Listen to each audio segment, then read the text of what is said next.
ساتھی نے سوال پوچھا، ہم دو بندے ہیں، دو پارٹنر ہیں، ایک نے 6 لاکھ لگایا، دوسرے نے 5 لاکھ لگایا، اور ہم دونوں جو انویسٹمنٹ کی ہے جہاں 15% رکھا ہے ہم نے منافع، اس 15% میں 7.5% لے لیتے ہیں ہم، آپ 50-50 کر لیتے ہیں۔ یہ منافع لینا ان کا جائز ہے، یہ کاروبار بھی جائز ہے، کوئی حرج نہیں۔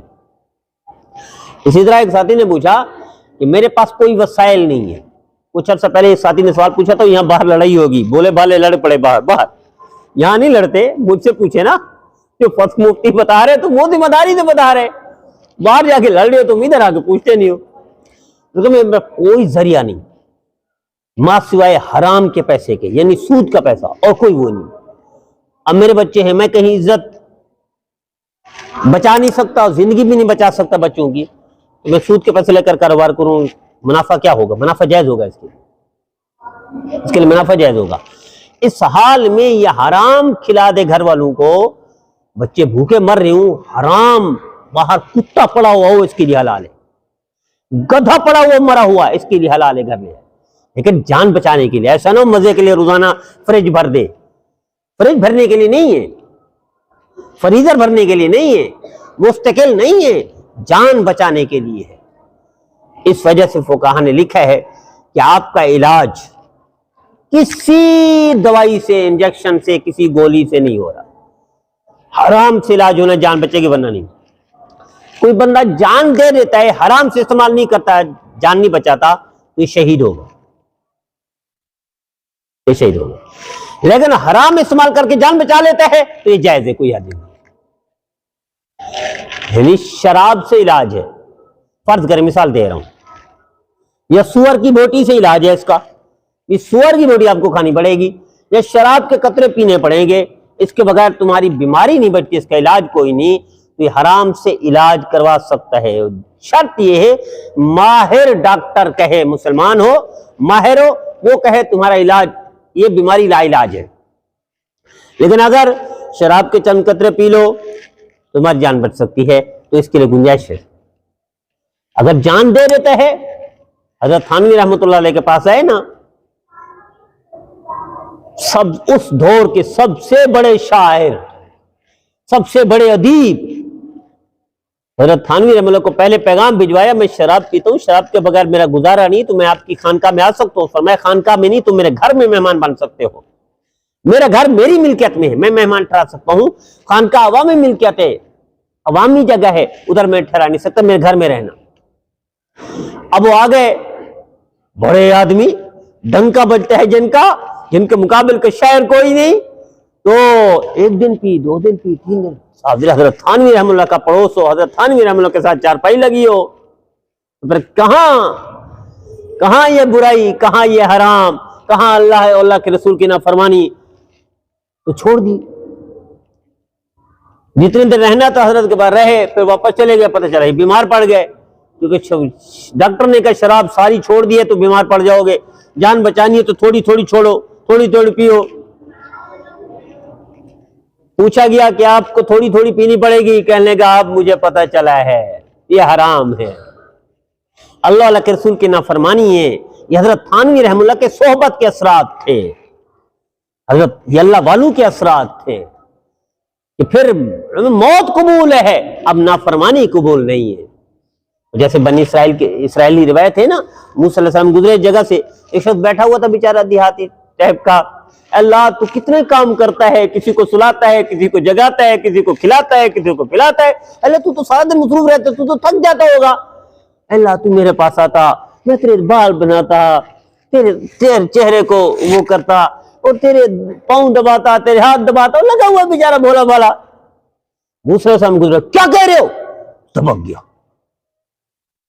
اب یہ تو چپ کر کے چلے گیا، موسیٰ علیہ السلام کوہ طور پہ جا رہے ہیں، آگے گئے، اللہ نے فرمایا موسیٰ کس کو دبکا کر آئے ہو، کس کو ڈرا کر آئے ہو؟ تمہیں پتا ہے یہ کون ہے؟ واپس ہے بھائی، تو جو کہنا چاہتا تھا کہہ دے۔ اس نے کہا نہیں، پہلے پتہ نہیں تھا بے ادبی ہے، اب پتہ چل گیا بے ادبی، اب موت تک نہیں کروں گا۔ اصلاح بھی کروا دی، اور اللہ نے وہ دکھا دیا کہ بندہ کہ اگر غلطی سے کوئی گناہ کر رہا ہو، نافرمانی بے ادبی کر رہا ہو، تو قابل معافی ہے، قابل معافی ہے، اس دور کے قابل معافی ہے، تو امت محمد کے لیے تو نمایاں اصول ہے اللہ کے۔ اللہ مالک کو کہیں گے ساری زندگی گناہ کیے، مالک کو کہیں گے جہنم میں پہنچ گیا ہے، نافرمان ہے، گناہ گار ہے، اللہ مالک کو کہیں گے مالک چیئرمین ہے جہنم کا، مالک جاؤ پوری جہنم کی دیکھو سیر کرو، امت محمد میں سے جو بھی موجود ہے کسی ایک نے بھی زندگی بھر ایک دفعہ اللہ کہا ہو اس کو جہنم سے نکال دو، امت محمد میں سے اللہ کہا ہو اس کو نکال دو جہنم سے۔ اللہ اتنا کریم رحیم ہے، ایسے اللہ کی ہم سارے نافرمانیاں کر رہے ہیں، آنکھوں سے بھی کر رہے ہیں، زبانوں سے بھی کر رہے ہیں، اور کانوں سے بھی کر رہے ہیں، ہاتھ پاؤں سے بھی کر رہے ہیں۔ جبکہ میرے نبی سے پوچھا گیا تعریف مسلمان کی تو آپ نے یہ نہیں فرمایا پگڑی پہنتا ہوگا مسلمان، سر آنکھوں پر یہ سنت ہے، یہ داڑھی رکھتا ہوگا سر آنکھوں پر یہ سنت ہے، ٹخنے ننگے رکھتا ہوگا سر آنکھوں میں سے یہ سنت ہے، لیکن میرے نبی نے تعریف میں کوئی چیز نہیں فرمائی۔ آپ نے ارشاد فرمایا مسلمان وہ ہے جو کسی کو تکلیف نہ دیتا ہو، تکلیف نہ دیتا ہو مسلمان، اور ہم سارے تکلیف دیتے ہیں، ہم سارے اس مرض میں مبتلا ہیں، ہم سارے اس بیماری میں گھرے ہوئے ہیں، تو ہمیں توبہ کرنے کی ضرورت ہے، ہمیں اللہ کی طرف رجوع کرنے کی ضرورت ہے۔ اللہ کو بندے بڑے پیارے ہیں۔ حضرت تھانوی رحمۃ اللہ نے لکھا ہے کہ ایک شخص قبرستان کے کنارے کنارے سے جا رہا تھا، دیکھا مجمع ہے کہیں لگا ہوا ہے، آ گیا، کیا ہوا؟ فلاں بندہ مر گیا، اس کی قبر پر مٹی ڈال رہے ہیں۔ اچھا تو سنت ہے قبر پر مٹی ڈالنا، منہا خلقناکم وفیہا نعیدکم ومنہا نخرجکم تارۃ اخری، یہ 3 مٹھی مٹی ڈالنا سنت ہے اور یہ آیتیں پڑھنا سنت ہے۔ اس نے میں ڈال دیا، چلا گیا، زندگی گزرتی رہی، نافرمانی بھی گزری، جب یہ مر گیا تو اللہ کے فرشتے آ گئے، اللہ نے کہا اس بندے کو چھوڑ دو، اس نے مسلمان کی قبر پر مٹی ڈالی تھی، اتنا ہی نیکی کافی ہے، میں نے ساری زندگی کے گناہ معاف کر دیا۔ مٹی ڈالنا مسلمان کی قبر پر اللہ اس سے گناہ معاف کر دیتے ہیں، تو مسلمان سے اچھا معاملہ کرنے پر اللہ کیا دیں گے؟ دیکھیں حدیث مستند حدیث ہے، زندگی بھر کی گناہگار عورت، زندگی بھر کی گناہگار عورت کتے پر رحم کھاتی ہے، کتے پر ترس کھاتی ہے، پانی کے گھونٹ پلا دیتی ہے، اللہ زندگی بھر کے گناہ کھڈے میں ڈال دیتے ہیں، جنت پہنچا دیتے ہیں۔ تو مسلمان کو پانی پلانا، مسلمان کو کھانا کھلانا، مسلمان کا اکرام کرنا، مسلمان کو عزت دینا، مسلمان کا اکرام احترام کرنا، وہ اللہ کیا دیں گے؟ سوچ بھی نہیں سکتے۔ لیکن ہم بھولے بھالے لوگ ہیں، ہم بھولے بھالے لوگ ہیں۔ وہ ایک ساتھی کینیڈا سے اس نے فون کیا، کہ ایک بندہ 100+ اسپیڈ سے جا رہا تھا، تو پرندہ بیچارہ کسی کا پر ٹوٹا ہوا وہ روڈ پر، اب اس نے 100+ کافی آگے نکل گیا، واپس آیا بیک کر کے گاڑی رہا، اس پرندے کو محفوظ جگہ پر پہنچا دیا، پھر چلا گیا۔ ہو سکتا ہے یہی بخشش کا ذریعہ بن جائے، ہو سکتا ہے یہ مغفرت کا ذریعہ بن جائے اور اللہ کے قرب کا ذریعہ بن جائے۔ وہ ہے نا نبی کریم صلی اللہ علیہ وسلم نے فرمایا کہ عورت جہنم میں جائے گی بلی پر ظلم کرنے کی وجہ سے ہوئی ہے۔ حضرت جنید بغدادی رحمہ اللہ کو ان کی 2 روایتیں، ایک میرے استاد محترم نے لکھی ہے، حضرت اقدس شیخ الاسلام تقی عثمانی صاحب، کسی کے خواب میں آئے مرنے کے بعد، ما فعل اللہ بک، کیا کیا اللہ نے آپ کے ساتھ؟ اللہ نے مجھے معاف کر دیا۔ کون سی؟ میرے استاد محترم نے لکھا ہے کہ حضرت جنید بغدادی نے کہا مجھے 2 رکعتوں نے بچا لیا۔ کون سی 2 رکعتیں؟ کون سی 2 رکعتیں؟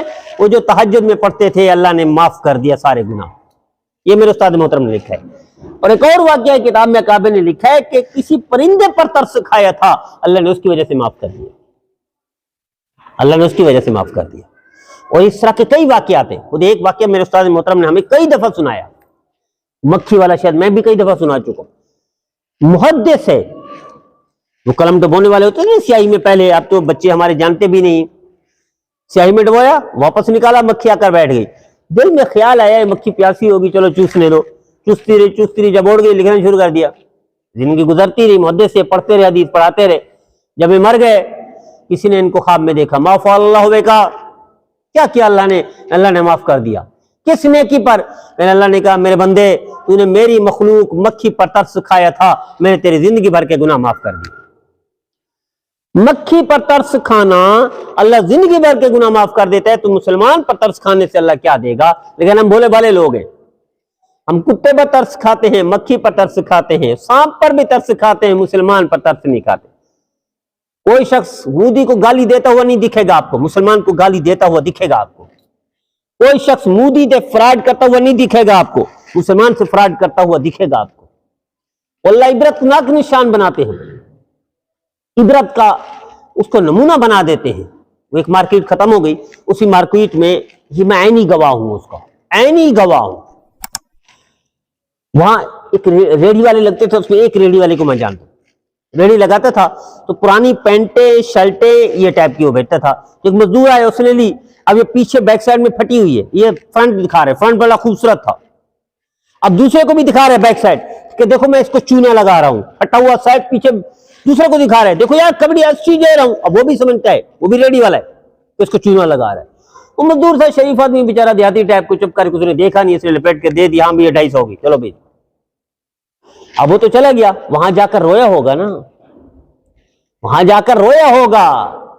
اس رونے کا کیا اثر ہوا؟ اللہ نے وہی مارکیٹ کو پورا ختم کروا دیا جہاں پہ ریڑھی لگی تھی، پوری مارکیٹ ختم ہو گئی۔ یہ کراچی کی بات بتا رہا ہوں، کہ دور کی بات نہیں بتا رہا، بتا دوں آپ کو، ایمپریس مارکیٹ کے سامنے، ایمپریس مارکیٹ کے سامنے عبرت کا نشان بنا دیا۔ پتہ نہیں اور بھی کچھ کیا ہوگا اس کے ضمن میں، لیکن ایک عینی گواہ ہوں میں اس کا۔ اللہ ایسے نہیں کرتے، اللہ ایسے نہیں کرتے۔ جیسے میرے استاد محترم نے ایک دفعہ واقعہ سنا ہے کہ ایک بڑھیا کا مکان بادشاہ نے گرا دیا، تو اللہ نے اس بڑھیا کے مکان گرانے کی وجہ سے اس نے فریاد کیا، اللہ میں تو بھیک مانگنے گئی تھی، میں تو نہیں تھی، تو کہاں تھا؟ تو کہاں تھا؟ تمہیں اپنی بندی کا بھی خیال نہ آیا کہ بندی ایک بھیک مانگنے والی ہے، اس کے پاس کوئی سامان نہیں، کچھ پیسے نہیں، گھر بنا سکے، میں تھی نہیں تھی، تو کہاں تھا؟ اللہ نے پورے محل کو زمین میں دفن کر دیا۔ تو کہاں تھا؟ اللہ پھر ایسے ہی کرتے ہیں، اللہ پھر ایسے ہی کرتے ہیں۔ اللہ ہم سب کو نبی کریم صلی اللہ علیہ وسلم کے فرمان برداری کی توفیق عطا فرمائے۔